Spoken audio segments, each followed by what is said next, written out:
Mark Berez. That's a name that was originally, it was a European name. I think my father's name was probably Berezovsky or something, and they shortened it a few generations ago.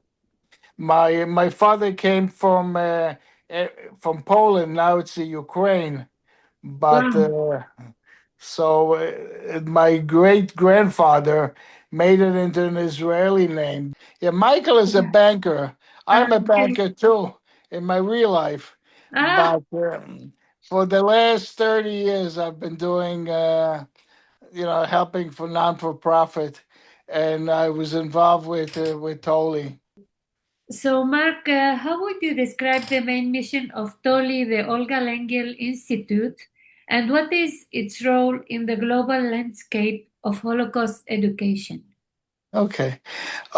TOLI that was started by Olga Lengyel, which was a Holocaust survivor, and she was the one that in 1946 wrote a book, The Five Chimneys. Um, Basically, and then it turned into a movie, which also talks about her life. She wanted to make the world a better place. She wanted people to learn from what happened. She wanted to make sure that history does not repeat. And so when she was able to, after the war, to come back to New York, to move to New York, she purchased a building. She was able to claim some of her family money, and she was able to purchase a building on 79th Street. And she wanted that building to be either a museum or a place where we can teach people about what happened and make sure that history does not repeat itself. Um, and we're using that building for seminars. But since then, we are using a lot of other locations to teach, to make sure that people learn about the Holocaust and they learn about anti-Semitism and they learn a little bit about Jewish culture. So a lot of people are not they're not familiar with things. So to prevent additional anti-Semitism, when people know a little bit more, then it helps to make the world a little better place. Um, so that's what we are doing. And Olga died in 2001, and I knew her since the early 1990s. And she asked me to take over. At the time, it was the Memorial Library, which was a private foundation. But then we established TOLI. TOLI is a public foundation, and it allows us to get donations. We allow us to get grants from governments, from foundations that make it easier for us to expand and send a message. And this year, I'm glad to say we had 16 seminars around the world. And in the US, we had about 13, 14 seminars in different states. And we are teaching teachers.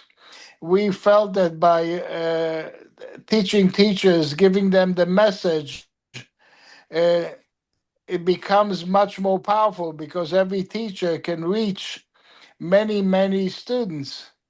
So if you take an average teacher that can teach, let's say, 200 students in a year, you take the 200 and you multiply by the number of teachers, you have a big impact. This year, we had over 700 teachers that came to TOLI's seminars in Europe, the US, and Mexico. And we are still not finished. There's still a couple of seminars that are going to take place before the end of the year. Most of the seminars are basically in the summertime when teachers are off and they can come and they can learn. Wow, that's wonderful. Thank you. And uh, and this year, you chose Mexico from all the Latin American country. Why did you choose Mexico? Mexico has a long border with the US.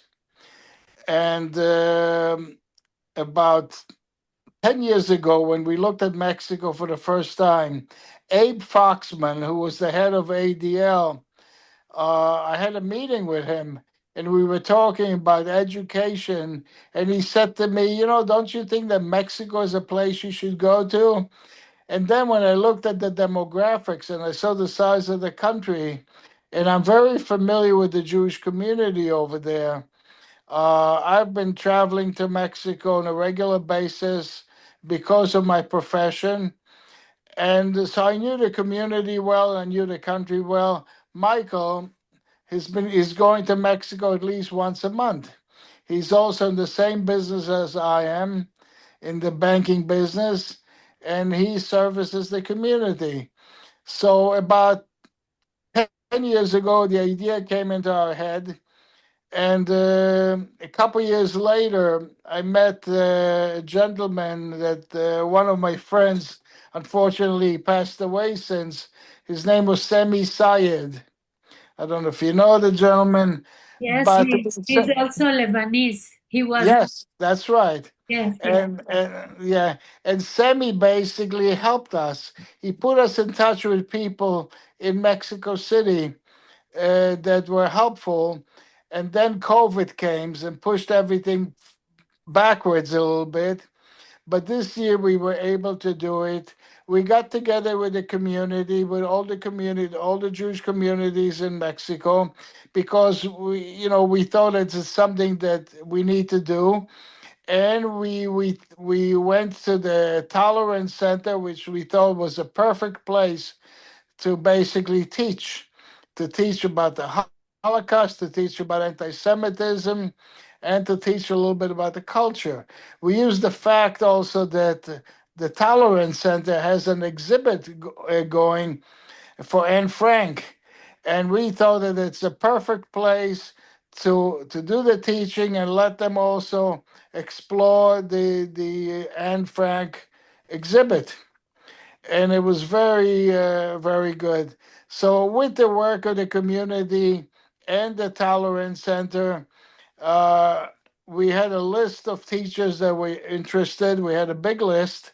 We chose 36 names out of the list, all over Mexico City, and we brought them together last month for a 5-day seminar. And I knew it was going to be successful. Some people were not sure, but it was a tremendous seminar. The teachers were very good. They had a lot of questions. We made sure that we had good presenters to teach. We also took them to a synagogue not far from the Tolerance Center. And they were able to speak to the rabbi. They were able to ask questions and see what the synagogue looked like. And for many of them, it was the first time they went to the synagogue. For many of them, it was really the first time that they learned about the Jewish religion. They learned about the Holocaust and about anti-Semitism. We thought it was very successful based on the response that we had from the teachers, and we have a lot of teachers already that are getting in touch with us, and they want to register for next year's seminar. We also have people from other countries that heard about the seminar in Mexico, and they approach us. We are right now talking to people in Argentina to possibly do a seminar there next year as well. Mexico is not a problem. We're going to be in Mexico for a long time. Based on the number of teachers that want to be at our seminar, I think we have a wait list at least of 10 years. So it's not a problem. And we want to go to Argentina. Other countries that we will probably look at will be Brazil, probably Chile, Panama. We have people that want to learn, And if we can accommodate them and organize seminars in those places, we will do it. It's not all going to happen in one day, but it's a program that we're going to have for the next coming years. Wow, that's amazing. Um, what concrete results do you expect to achieve in Mexico and Latin America in the short and long term with this program? Okay, based on the discussions we had with the community and at the Tolerance Center, first of all, they asked us to come next year, which we gladly accepted. We also had people from the community that came to us and they asked us to help the community uh, get the tools that they need to teach the kids about anti-Semitism and about the Holocaust. Many of the kids don't have it. And they want, all of a sudden, the seminar that we had opened up a lot of questions and inquiries where people want to get additional information. And since we have been doing it very successfully in the US and in Europe, we want to do it in Mexico. We are in discussions right now with Magen David regarding a program where we are looking to help the kids and the teachers in those schools. So we're looking to do that in the next year, besides running the seminar and anything that we can work with the community, we would love to do. One of the other things we want to do, we want to organize more schools, sending kids to the Tolerance Center to see the Anne Frank Museum exhibit. I think it's something which is very nicely displayed. It's probably even a nicer exhibit than they have in New York. And they should capitalize on the fact that the exhibit is playing right now in the Tolerance Center. We want to do all that. And we have a very aggressive agenda, and I think we will achieve a lot of it. Of course.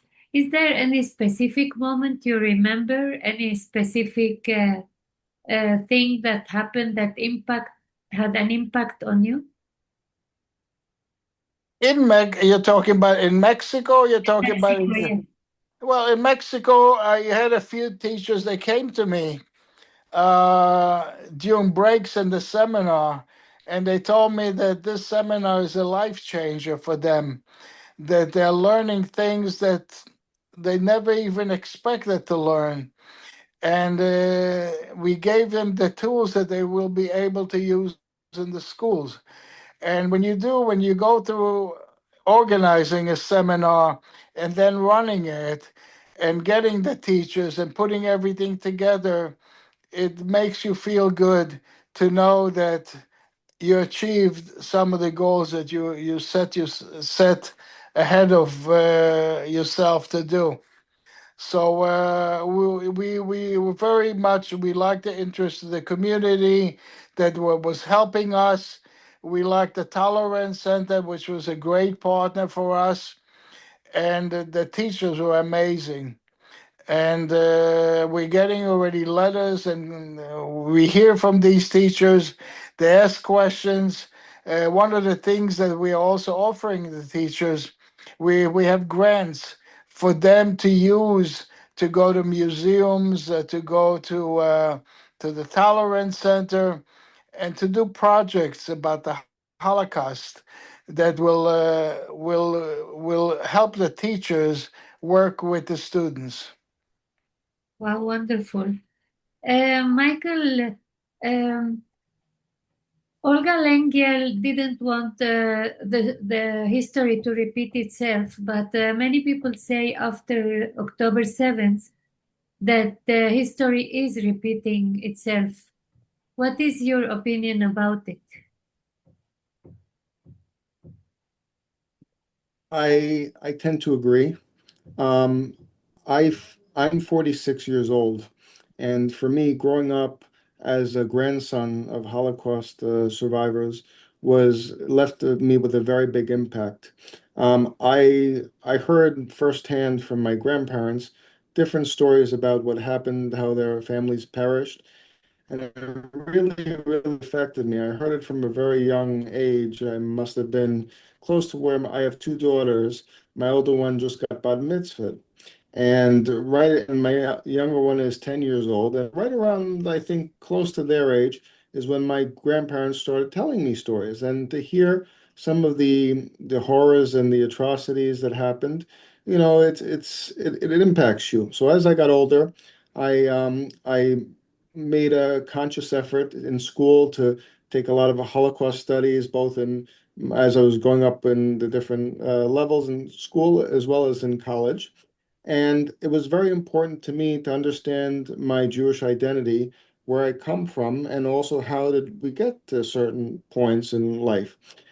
Today, my fear is that my kids, they don't see it through the same lens. A lot of the people who were around during the Holocaust, they're all disappearing. It's a rarity. Now what you're hearing from is you're hearing from the kids or other people who are close to them, and it's both inspiring and it's also sad. And it's because I remember there were various times where I met different survivors and they brought their clothing into the discussions. They've had it for decades and they were showing it. What this is what they wore. This was their uniforms. You see the Jewish star, and it just by them holding it and talking about it and them wanting to never forget and why they do it, it really moved me. So now, as my father said, I travel a lot to Mexico.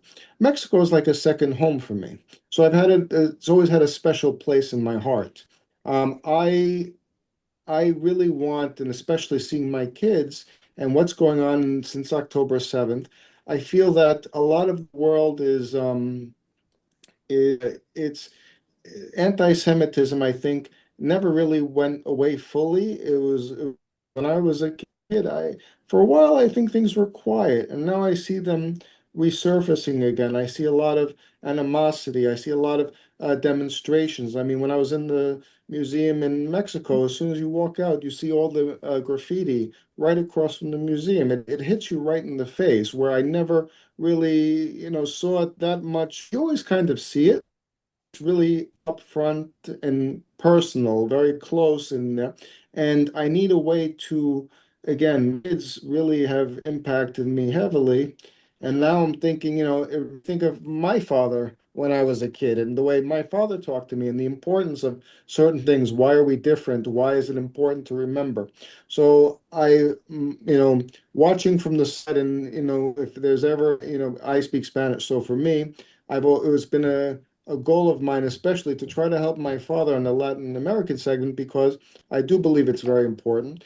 There's so much media and different sides and things like this. I believe the approach of the foundation is fantastic because teachers are spheres of influence and they have the ability to learn, and they're very interested and they communicate to all their students. So I believe if you can take students and really educate them on history and understand how to view things both from our culture. I mean, I love that in Mexico we went to the synagogue.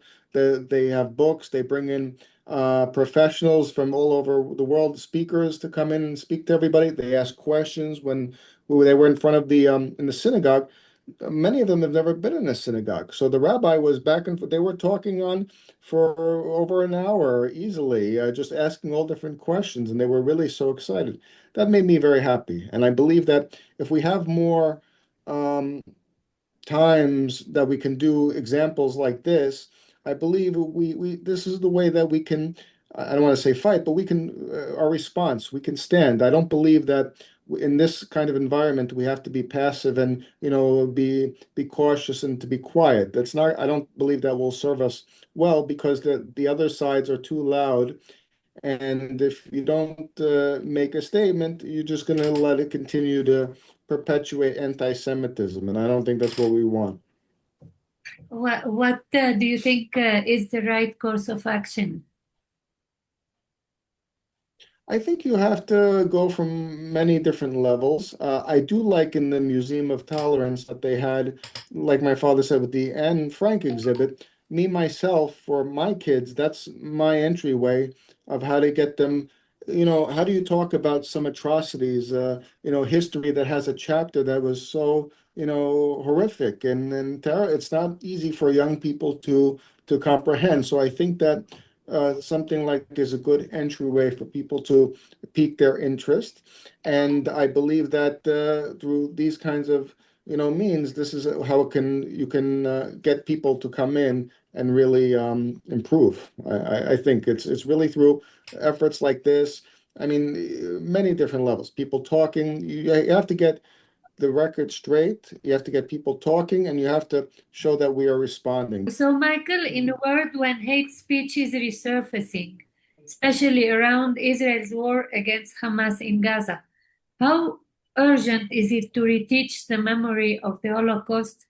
And what role do you think education should play in this task?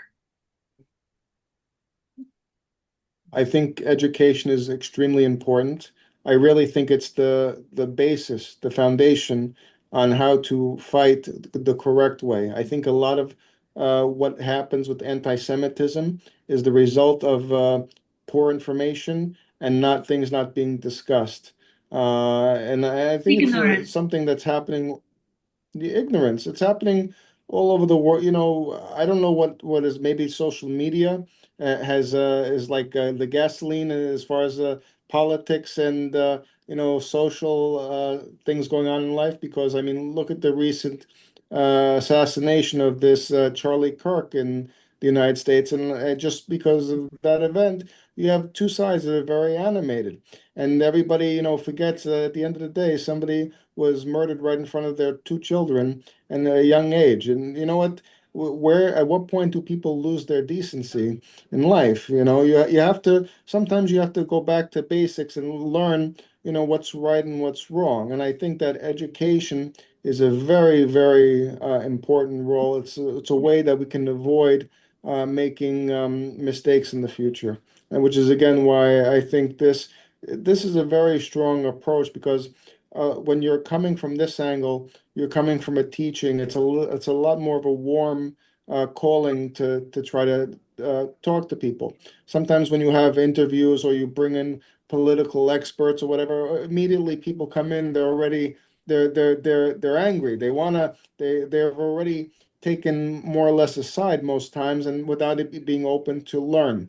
This is doing a different approach where it's warm and it's more friendly to allow people to come in and learn, to ask questions. You're not trying to isolate somebody, you're trying to get them to open up their mind and to think rather than confrontational. Do you get questions about actual events also? And how do you answer? Politics is something that we can't change. We have to live with it. We have to try to and hope that the politicians get their act together and come to some kind of a solution. The war right now is not helpful to anybody. And if you ask Olga Lengyel, she would say, "Please, let's talk. Let's see how we can resolve it."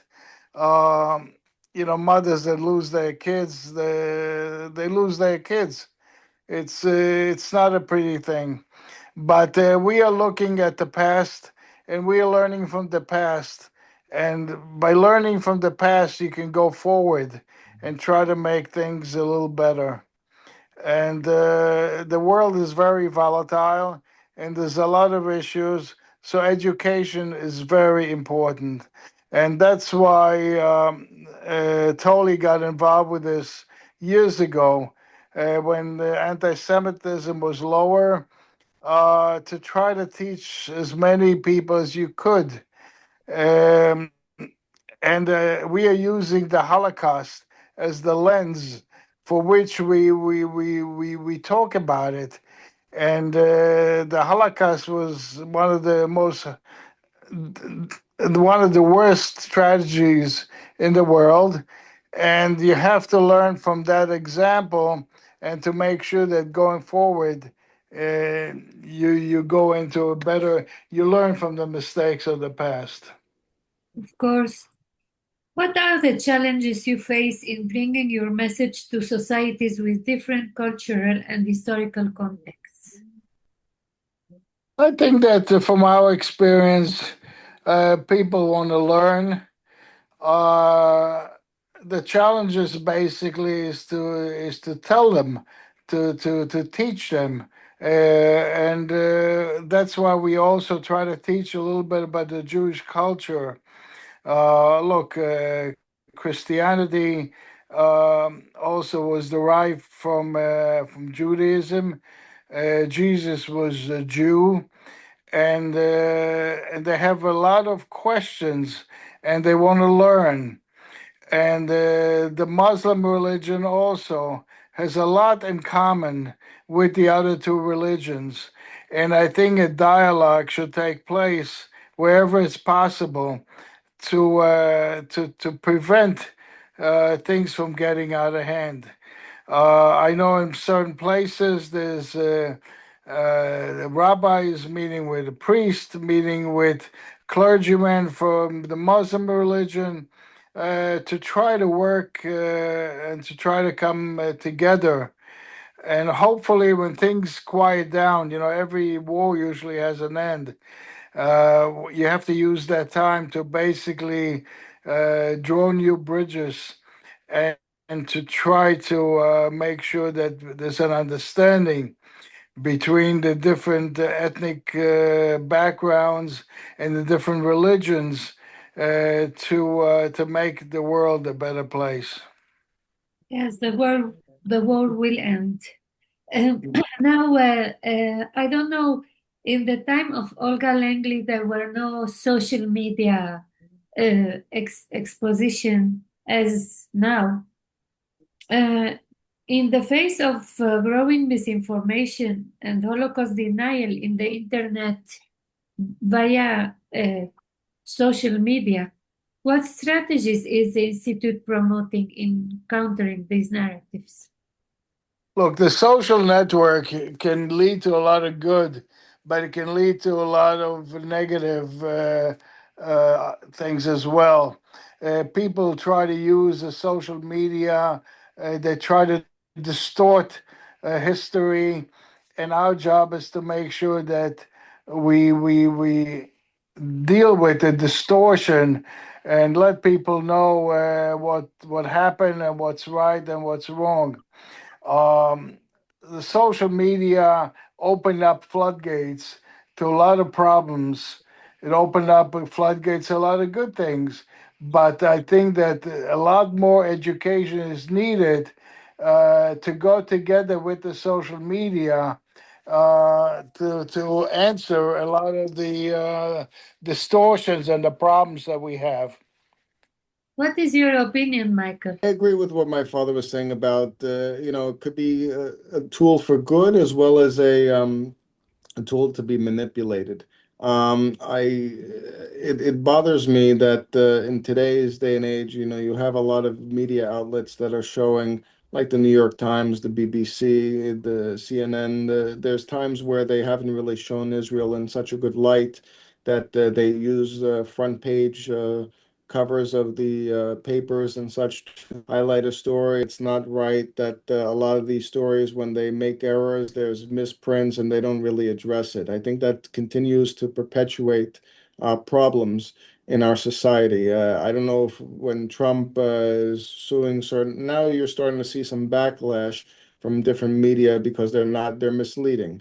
Again, my hope is that through education, little by little, you start to have people that come up and say, "Wait, that's not 100% accurate. You really should do some information and your research and such." I mean, you even have it at the Emmys. Again, people, the message has to be very clear. There's one thing maybe not to support.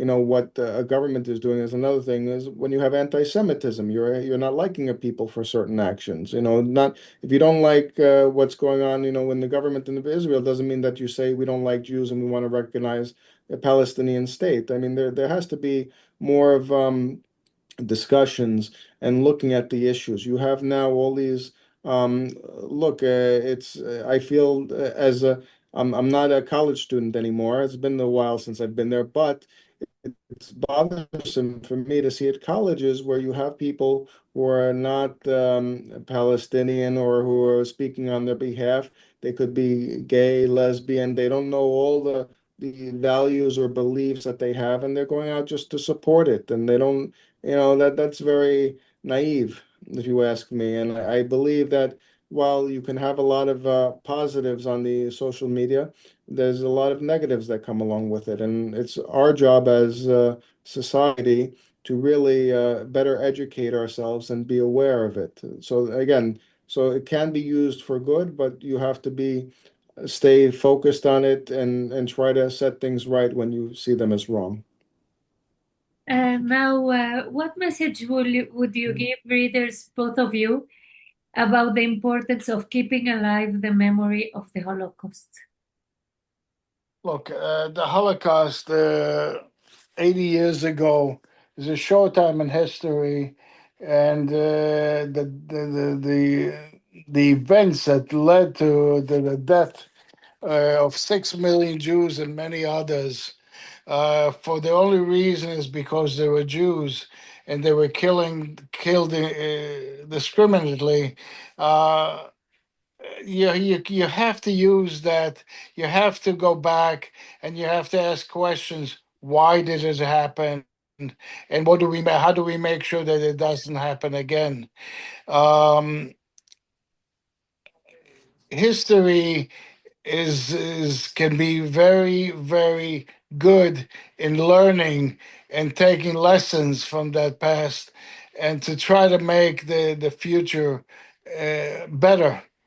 And we are trying to use these negative things that happened to the past to make sure that we have more understanding, more tolerance, and people are more educated. And going forward, they'll think twice when they listen to things. We want to make sure that there's more tolerance and understanding, and you can achieve that by learning from the past and looking forward to the future. Thank you, Michael. I believe that any society that doesn't learn from the mistakes of the past is bound to make the same mistakes in the future. This is the way that we can try as a society to be better off in the future. And it's more important now than ever, I feel, to do this. I really strongly believe in the foundation's goals. And we as a people, I believe it's very, very important. In many ways, we have to fight because otherwise, I see again, I see things deteriorating. I see things getting much worse. I don't remember as a child seeing it this to this level. And now that my kids are growing, it's very bothersome. I don't want them to have a future that's worse off or more reminiscent of what it was before me. I want them to have a better future, not worse. Thank you so much, Michael and Mark, for this interview for Thank you. Enlace Judío.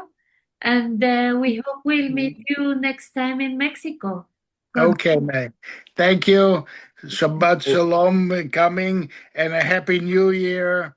And we hope that the new year will be a lot better than the existing year. We should look for better things to come.